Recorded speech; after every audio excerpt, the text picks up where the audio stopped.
Boa noite. Eu vou falar um pouquinho, falar, vocês estão cansados. Então, o Apoena já levantou umas questões ali, eu vou procurar falar coisas que ele não falou outras coisas, né? Por que é importante a gente estudar a experiência do Vietnã? O Vietnã é um dos poucos países, e ainda dentro desse contexto, um dos mais pobres, que, como a Apoena falou ali, derrotaram o imperialismo no século XX. Então, é importante a gente estudar isso até para entender melhor a história do século XX. Porque o derrotado nunca vai dizer eu fui derrotado. Mas se você pega alguns livros, estuda com atenção, etc., você vai compreender que ele foi derrotado e, o mais importante, como ele foi derrotado. O Apoena pegou ali alguns exemplos de técnicas de guerra, de maneiras de organização, etc, etc. Mas isso tudo é menos importante do que a gente entender politicamente o que aconteceu. Politicamente, o que é uma nação com um povo organizado, consciente, que cria um poder nacional, né? E, em segundo lugar, entender-se que essa condição de ser inimigo do imperialismo não é uma escolha do povo. Nenhum povo escolhe eu ser inimigo do imperialismo, né? Você liga a televisão, você vê lá o exército islâmico, né? Terroristas, etc, etc. E a primeira pergunta que você tem que fazer é o seguinte: eles escolheram ser inimigos da civilização ocidental, entre aspas? Eles escolheram ser inimigos dos norte-americanos, dos franceses? Então você tem que pesquisar para saber se eles escolheram, ou se eles foram escolhidos. Então vou um pouquinho mais atrás da guerra do Vietnã, ou como a gente for estudar a guerra do Iraque, tem que ir um pouco mais atrás do que a guerra do Iraque, e ver do que se trata. O imperialismo não é uma política. Vocês conhecem lá o Robson, que foi aquele sindicalista inglês, intelectual, que criou a teoria do novo imperialismo. Ele dizia que o imperialismo é o resultado do seguinte: todos os países têm um círculo aristocrático nas forças armadas. E esses aristocratas, eles vêm daquelas guerras feudais, daqueles troços lá atrasados lá atrás. Eles mantêm esse interesse por guerras, por assuntos militares, por massacres, etc. Então, nas condições da Revolução Industrial, que o país enriquece muito, produz muito armamento, essas pessoas vão querer usar esse armamento em algum lugar. Então, eles vão praticar as guerras coloniais, eles vão invadir outros países mais fracos, vão saquear esses países, vão ganhar medalhas às custas daquelas populações inermes, digamos assim, né? E o Robson fica com isso, ele acha que é uma espécie de deformação psicológica da aristocracia que gera o imperialismo. Mas, na verdade, o imperialismo não é só uma política. O Robson até diz: como é que nós vamos combater o imperialismo? Você tem que eleger políticos que sejam pacifistas, que sejam contrários à guerra, que sejam contrários à criação de colônias, a explorar colônias, etc. Ele, para, digamos, divulgar essa ideia dele, ele vai tão longe que ele chega a fazer, digamos, as contas das potências imperialistas. Diz: eles gastam mais para conquistar essas colônias do que essas colônias têm que dar recursos para dar para eles. Então, até economicamente dá prejuízo. A colônia dá prejuízo. Ter colônias dá prejuízo. É melhor não ter colônias do que ter colônias. Então, são ideias ultrapassadas. Então, diz: o governo progressista é o melhor remédio para um país industrialmente desenvolvido, para ele não ter a doença do imperialismo. Ele considera o imperialismo uma espécie de doença política da elite. Se você tiver um governo progressista, ela vai desaparecer. Então, a pergunta que ficou na esquerda, que o Robson fez muito sucesso com esse livro dele, ali entre 1890 e 1940, 14, Primeira Guerra Mundial, a pergunta que a esquerda discutiu muito é o seguinte: mas o imperialismo, ele é realmente uma política de partidos, de grupos, etc., ou ele é uma estrutura? Quer dizer, alguma coisa se transformou na sociedade de tal maneira que criou-se essa situação desse novo imperialismo. O imperialismo antigo, nós sabíamos como é que era, né? Era para conquistar terras, cobrar tributos dos povos vencidos, aquela coisa que, né, que a gente aprende lá na história antiga, na história medieval, etc. E esse novo imperialismo?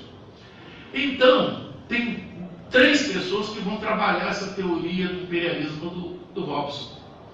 Vai ser o Hilferd, que é um médico alemão do Partido Social Democrata, né?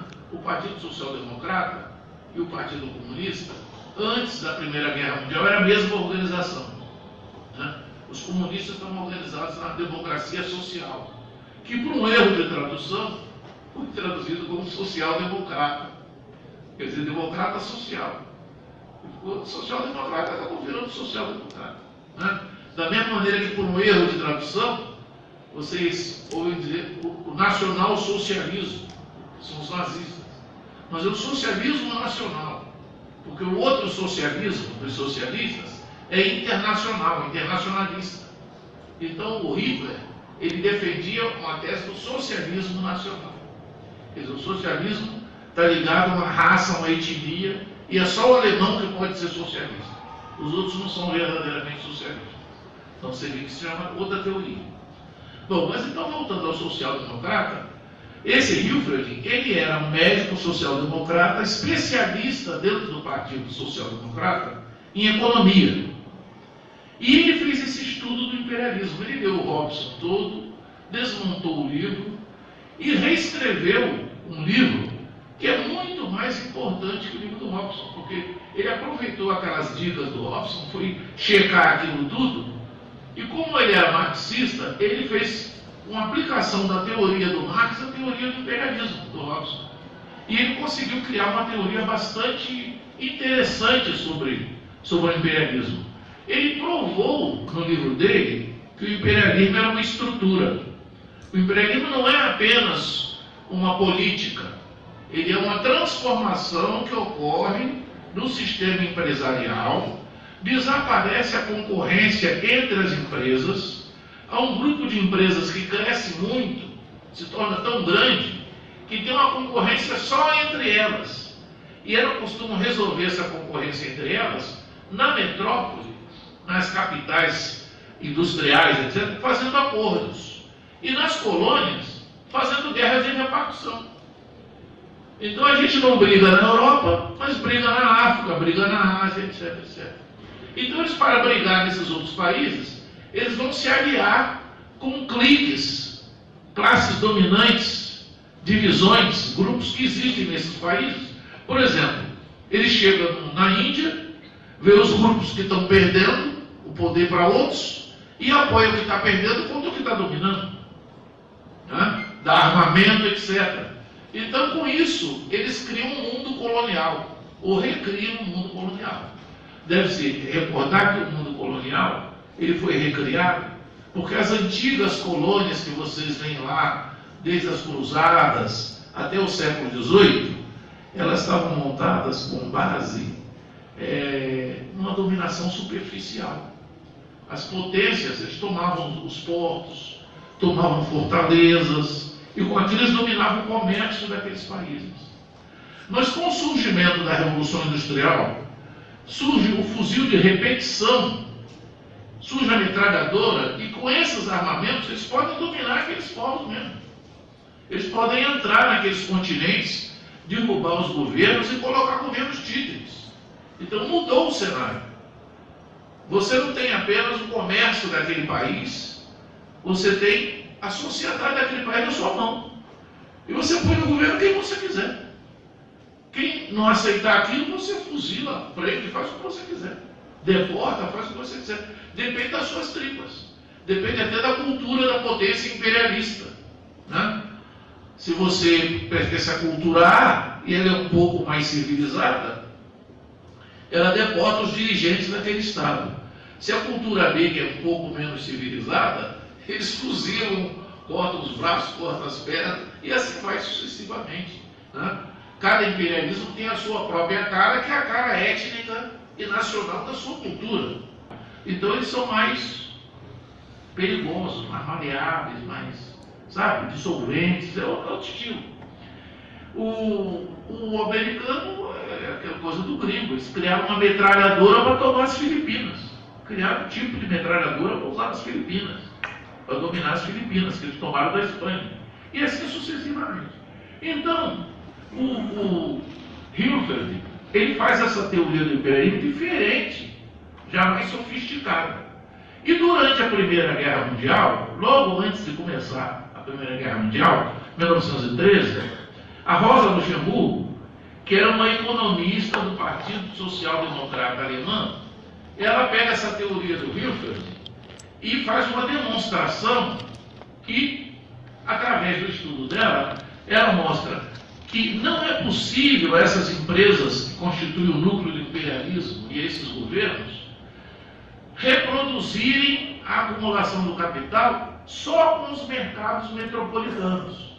Eles precisam de mercados não capitalistas, mercados não avançados, para triturar esses mercados e colocar as mercadorias e a força de trabalho desses mercados para permitir aumentar a taxa de mais-valia e a taxa de lucro no centro do sistema.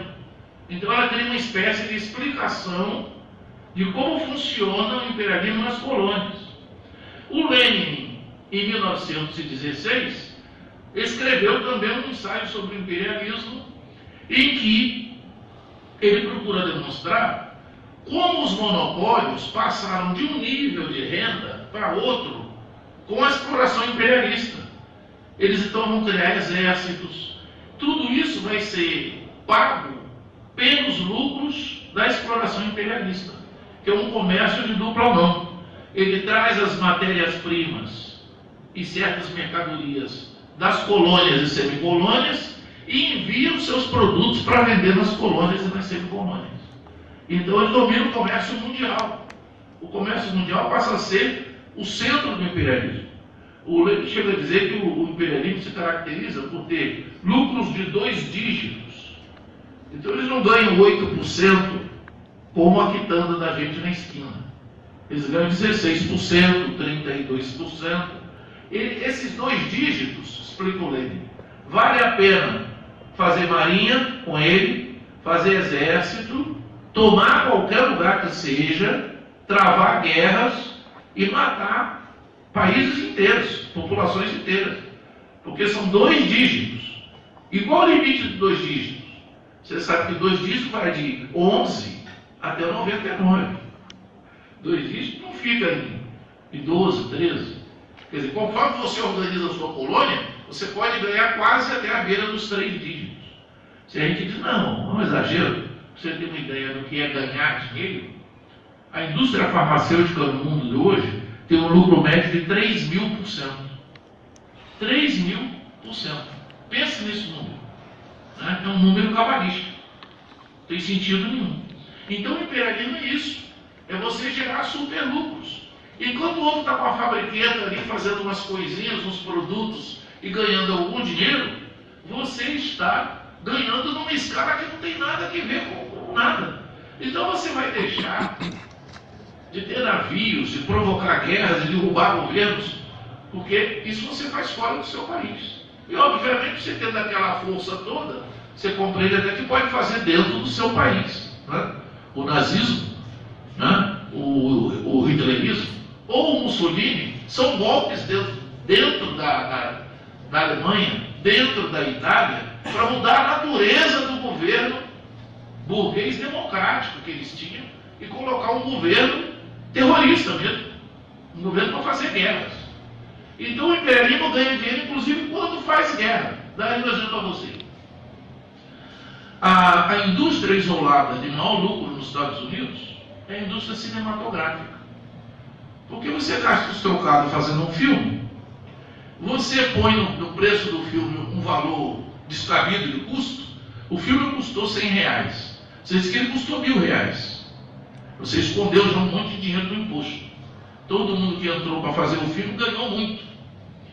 E você passa ele no mundo todo, 20 anos depois de você ter feito o filme, está chegando pagamento. Porque o filme foi exibido lá em Cascadura, ou ali no outro bairro ali, e o cara está pagando, naquele ingresso que você pagou, vai uma remuneração lá. Quer dizer, se o filme rendeu R$1.000 na primeira exibição, na milionésima exibição rende R$100. Mas rende, gente. E eles recebem. Então a principal indústria dos Estados Unidos, que distingue os Estados Unidos do resto dos países, é a indústria de entretenimento, o cinema. Cinema. Vejam só. Agora, o que acontece? Qual é a segunda atividade mais lucrativa na economia norte-americana? Produção de armamentos. Sabe o que é a produção de armamentos? Houve até uma comissão do Senado que investigou isso. Você pega um parafuso e diz, quanto custa esse parafuso? Esse parafuso é o AT2. Então o sujeito diz assim, esse parafuso custa $150. Ele é feito para quê? Ele é feito para parafusar coisas em navios de guerra. Muito interessante. Aí o cara pega lá na comissão do Senado americano, e esse parafuso aqui, o que é? Aí esse é um X4. Mas qual a diferença entre o parafuso AT2 e o X4? Pô, não é muito grande, eles são feitos na mesma máquina. Eles são feitos na mesma máquina, então são o mesmo parafuso. Eu não diria isso, porque esse é feito de dia e esse é feito de noite. Não é o mesmo parafuso. E quanto custa esse parafuso aqui civil? Ele custa $2,50. $2,50. Então você já viu que é o mesmo produto. Só que quando entra na indústria bélica, ele vale 100 vezes mais, 1000 vezes mais, etc. Então o que é a indústria bélica norte-americana? Estou dando um exemplo, poderia dar da Inglaterra, de outro país. A indústria bélica é um consórcio dos grandes monopólios que dominam a economia norte-americana, que se faz remunerar a preços extraordinariamente altos com o dinheiro dos impostos dos cidadãos americanos. Você paga os seus impostos. Quando do seu imposto vai para as contas da defesa. Então, se você fizer a conta, você fica abismado. Imagino hoje que um americano, ele deve pagar uns 30%, 40% de todo o imposto que ele paga no ano, vai para a indústria bélica. Então, sobra os outros 60% para todas as despesas dos Estados Unidos. Manutenção de ponte, criação de creches, melhorias da saúde, sobrou o resto. E a indústria bélica levou 40%. E levou 40% naquela base que nós falamos. É as mesmas coisas que o civil usa, cara. O avião civil é mais ou menos o mesmo que o avião militar. Eles mudam um pouquinho o nariz dele, faz uma maquiagem dele. Então o avião militar tem um preço, bilhões. E o avião civil, alguns milhões de dólares. Para você ter uma ideia, os americanos, nos anos 60, 70, um americano fazia um tanque e o russo fazia um tanque. O russo vendia o tanque para os países árabes, para dar um exemplo para vocês, R$1.000. O americano vendia o tanque dele para um país árabe, R$50 mil, R$60 mil. Dava para comprar 60 tanques russos com o preço que se comprava um tanque americano. E o americano, obviamente, queria esse monopólio desse mercado. Então vem aí o segundo ponto. Para que servem as guerras? As guerras servem para exibir os produtos que serão vendidos. Você tem aqueles aviões de guerra, aqueles foguetes, aquelas bombas, você faz uma demonstração da eficácia daquilo, e todos os príncipes do mundo árabe, todos os chefes do petróleo, todos os chás da Pérsia, vão lá e compram. Me dá 100 aviões desses, me dá 150, é um leilão. Aquela demonstração é um leilão. Por que, portanto, exterminar o Iraque? Exterminar o Iraque para ficar com o petróleo do Iraque, que tem um. E aí tem dois, para exibir o armamento que vai ser vendido para o resto do mundo. Por que o Brasil quer comprar 10 ou 20 aviõezinhos para a defesa aérea brasileira? E os aviões têm que ser americanos, não podem ser suecos, ou não podem ser russos. Se você for no avião sueco, tem componentes americanos. Mas se você for no avião russo, não tem nenhum componente americano, é um concorrente. É um concorrente. Então não serve, não pode deixar de vender. Não é? Aí vamos castigar a Embraer, porque o Brasil faz aviões e está vendendo. Você viu aquele caso dos tucanos, que a Venezuela, o Chaves queria comprar tucanos, e foi impedido de vender os tucanos, porque dentro do tucano tem peças americanas. E o governo americano não autoriza vender peças do equipamento dele para outros países. Primeiro ele tem que dar autorização. O Brasil fabrica o tucano, mas dentro do tucano tem uns americanos escondidos que impedem no Brasil de vender o tucano para quem ele quer. Então o que adianta fabricar esse tucano? Então o imperialismo não é uma coisa assim. O imperialismo é uma política comercial, é uma estrutura que gera essa política comercial dos monopólios existentes num determinado país e que estão a serviço do lucro máximo dos capitalistas que são os donos desses monopólios. São lucros que não têm nada a ver com o resto da produção do mundo. São lucros exorbitantes.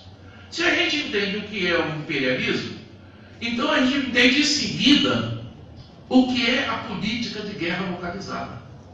Quando acabou a Segunda Guerra Mundial, veja, houve a Primeira Guerra Mundial. Qual é o objetivo da Primeira Guerra Mundial? Existiam potências industriais, fizeram a Revolução Industrial, chegaram, né, com seus equipamentos militares altamente concentrados até um monte de colônias e não queriam repartir essas colônias com os que chegaram por último. Eu também quero, cara. Tira a mão daí. Isso não é seu. Então, essas potências meditaram e aquele raciocínio que eles aplicavam no preto, no chinês, eles aplicaram no inglês, no americano. Por que não? Por que não matar esse FDP? Vamos matar ele e tomar tudo que ele tem. Não é? Só que ele não era chinês, ele não estava pegando o chinês. O alemão estava pegando o francês, que por outro lado era aliado do inglês, o inglês era aliado do americano. Quer dizer, a coisa se complicava. O japonês pegou o russo lá, declinou o russo, lá na Ásia. Então, é isso que eles fizeram. A Primeira Guerra Mundial é um reajuste de posições de mercado. Quando ela termina, quem ganhou? França, Inglaterra, Estados Unidos e Japão. Japão não lutando na Europa, ganhou. E os outros se esborracharam. Ora, os perdedores, eles tiveram que aceitar aquilo como um primeiro round. Eu perdi o primeiro round, parou sua cabeça, botou a espinha no lugar, vai ter um segundo round. É a Segunda Guerra Mundial. O que aconteceu? A derrota foi mais esculachante do que a primeira. Né? Então caiu tudo na mão dos norte-americanos. O mundo caiu na mão deles. Eles criaram sistemas de alianças de potências em que o principal personagem em cada aliança é ele. Quem comanda a OTAN, Organização do Tratado do Atlântico Norte? Os Estados Unidos. Quem comanda a OTASE, Organização do Pacífico Sul? É os Estados Unidos. Quem se ofereceu? O Brasil começou a fazer um programa de submarino atômico. O que o Obama diz? Ele queria criar de volta a sexta frota e colocar aqui no litoral brasileiro. Não, vocês estão sendo ameaçados por alguém? Nós vamos criar uma frota e colocamos aí para defender vocês. Nós tínhamos essa frota aqui antigamente. Quando eu tinha 10 anos de idade, 20 anos de idade, todo dia que eu saía no centro do Rio de Janeiro, eu sou natural do Rio de Janeiro, tinha marinheiros americanos passeando. Que parava a frota lá, o navio daqui tinha 10 mil marinheiros, 4 mil marinheiros, 5 mil marinheiros. Então todo dia tinha americano passeando no Rio de Janeiro. Quer dizer, nós éramos, na verdade, um país ocupado. É um país ocupado, se você pensa que isso é outra coisa que não isso. Né? Então, muito bem. O Obama, hoje os Estados Unidos, já não tem aquela força, mas o Obama disse, não, nós fazemos uma frotazinha aí, com 2 ou 3 porta-aviões e botamos aí para proteger vocês e os argentinos. Entendeu? O Brasil protestou, não quero, eu quero meu submarino atômico. Como é que eles estão liquidando o submarino atômico? Prendendo o almirante do programa do submarino atômico. Vão liquidar o programa. alegando o quê? Que ele recebeu 4 milhões, veja, olha a quantia inenarrável, 4 milhões, 1, 2, 3, 4. Deve ser para consertar a piscina da casa dele. 4 milhões da Odebrecht. O que tem esse Odebrecht na Companhia Nacional? Explique-me o que tem um almirante que dirige um programa atômico do Brasil receber 4 milhões de presente de uma companhia nacional. Deveriam ficar negociando com uma companhia estrangeira. Mas assim, não, veja, o almirante está agradando ao Odebrecht, o Odebrecht está agradando ao almirante. O Brasil está se tornando mais amigo. Eu saio ali no pátio, a OAS diz, Wilson, vou dar 5 milhões de reais para você. Você não está corrupto, está recebendo. Não, você liga para o pau. Tudo bem, a OAS reconheceu o valor do Wilson, está dando dinheiro para ele. Não é verdade? Não, agora veja, não pode receber dinheiro das empresas do país. Não há o regime capitalista que vigora no país. Eu que estou satisfeito com você, não posso lhe dar dinheiro. Que coisa estranha. Quer dizer, existe alguma coisa por detrás. É aquela velha coisa que vocês sabem. Se você não está entendendo o que está acontecendo, põe o bode dentro do assunto. Agora você está entendendo com o bode dentro do assunto? Então o bode é que explica isso tudo. Vamos botar o bode, imperialismo norte-americano. Ih, entendemos tudo. Né? Lava Jato, queda do Lula, pobres no seu lugar, entendemos tudo. Tira o imperialismo norte-americano. Poxa, mas por que esse cara prendeu o almirante? Por que não pode ter submarino atômico? Por que a Petrobras deve renunciar a explorar o pré-sal como companhia hegemônica? Aí você não entende mais nada. Você fica cheio de dúvidas. Como você não entende isso? E a situação do mundo no século XX é a mesma coisa. Se você tira o imperialismo, você não entende mais nada. Vem um professor, que era o que o Apoena queria acusar no começo da declaração. Vem um professor de história contemporânea, de história moderna, e explica tudo para vocês. Você diz, que coisa complicada, eu vou ter que decorar isso tudo, porque eu não entendo nada disso. Não sei como esse troço funciona. Bota o imperialismo dentro, filho. Aí você entende tudo automaticamente, fica fácil. Então é isso que está faltando.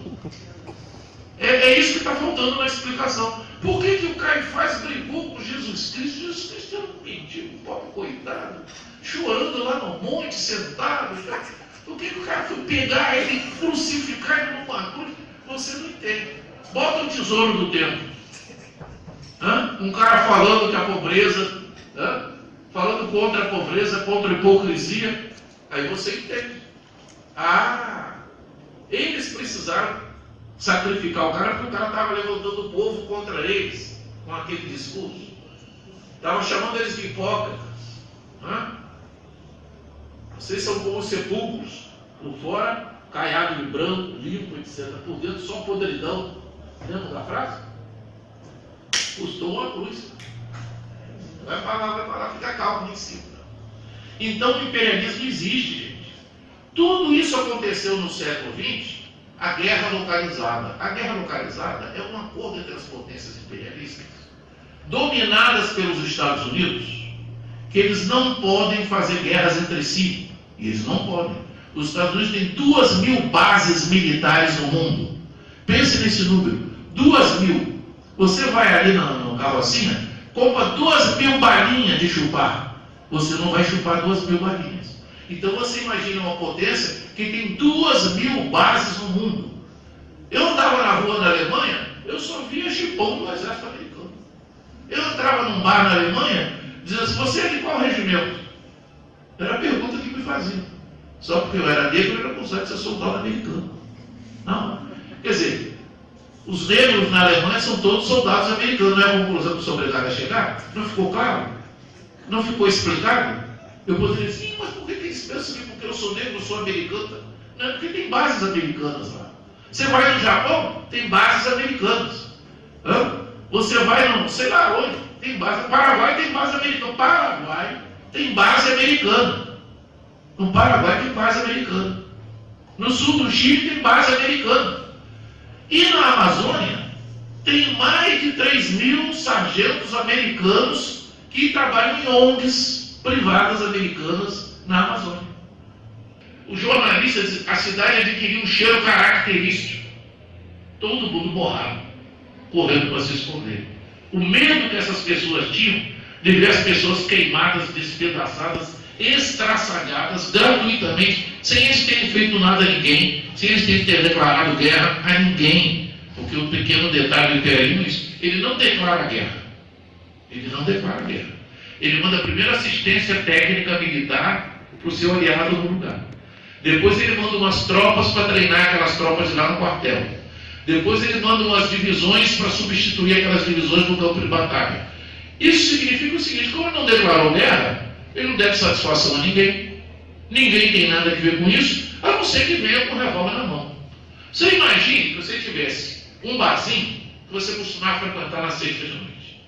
Você vai lá, você toma a sua cerveja, você bebe a sua cachaça, dá gargalhada com seus amigos, etc. De repente aparece um cara armado no barzinho. Importante e extraordinário para a gente entender. Muito mais do que a criatividade deles, a capacidade deles, a lição que eles dão para a gente. Você vem fazer um curso de história aqui. Se você não entender a história do século XX, você foi lesado. Bateram a sua carteira. Te venderam um bilhete falso. Quando você chegou lá no estádio, falei: esse bilhete não serve para ver esse jogo. Entendeu? Então o que nós estamos fazendo aqui é chamar a atenção de vocês para abrir os olhos. Você lê aquele livrinho vermelho que está ali, você sai do atoleiro, mentalmente. Mas é isso? Você verá que ali não tem grandes teorias complicadas e incompreensíveis. Até nós podemos entender o que está escrito aqui. Nós que não entendemos nada, a gente liga a Globo não entende nada. O ajuste fiscal, já viu o pobre fazer ajuste fiscal? Isso é uma piada. Um país de quase miseráveis como nós somos, ajuste fiscal. Tá? Você pega no livro do Keynes, está lá o ajuste fiscal porque está cheio de rico.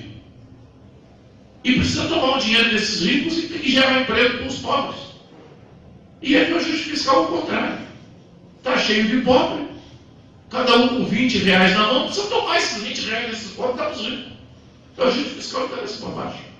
É o jogo da capoeira, no mau sentido.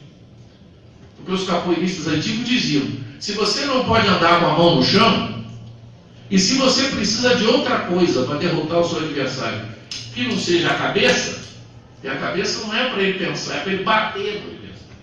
Essa é a ironia do capoeirista. Então você não joga capoeira, porque bater no outro com o pé, qualquer um bate. Então os capoeiras antigos, eles não batiam com o pé, eles fingiam que iam bater com o pé, mas eles só ganhavam quando ele batia com a cabeça e o outro caía. Então, estão aplicando capoeiragem que dá boa na gente. A velha capoeira da Angola está sendo aplicada na gente. Porque você tem que levar a sua nota de 20 reais para resgatar os ricos. E coitado, como eles estão sem dinheiro? Vocês têm que contribuir para eles. Hã? Eles só estão tirando 700 bilhões no mercado financeiro por ano. Então, contribuam para eles. Como é que você quer ter escola? Como é que você quer ter hospital? Contribua para eles. Quando eles ficarem mais ricos, eles abrirão novas atividades onde você poderá trabalhar. Você entendeu isso? Eu não entendi. Obrigado.